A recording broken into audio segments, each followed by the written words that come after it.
अभगली भाग सोहारन तोरे दिन सुनावैया।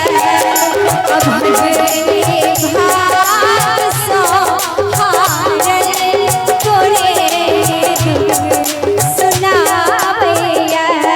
भेलो संसार में सगर, भेलो संसार में सगर तोरे मैं बाप बुझैया। सुनो बाबा तोहर बेटी तोरा लखो कारेया। सुनो यो दानी तोहर बेटी तोरा लखो कारेया।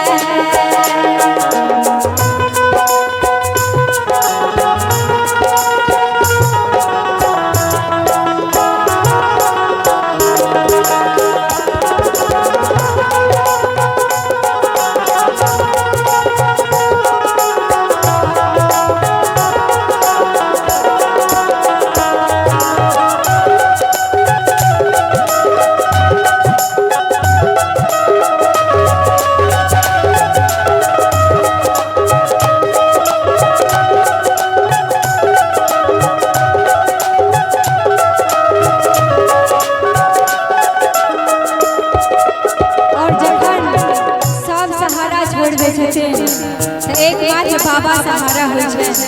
गीत में भाव छै, भेलो संसार में सगर छिदिनक मारत भगवोसन।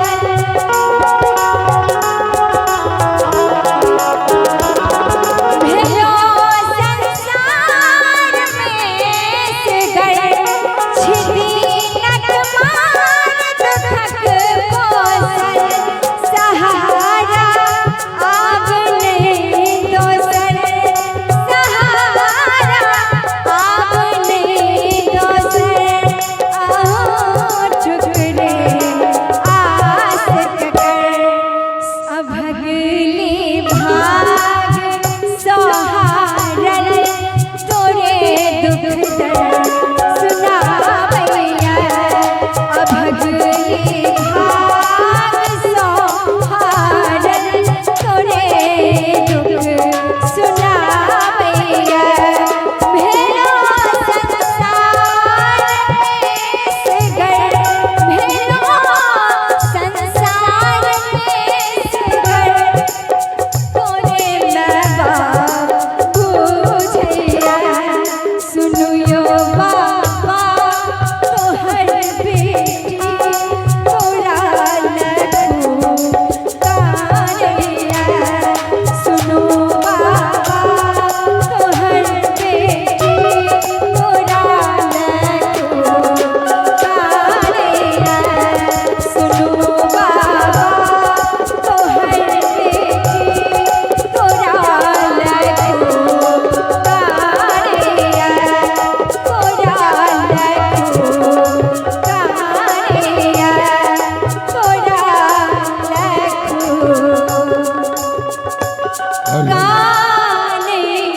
प्रेम से कहिए बाबा विदेश्वरनाथ महादेव की।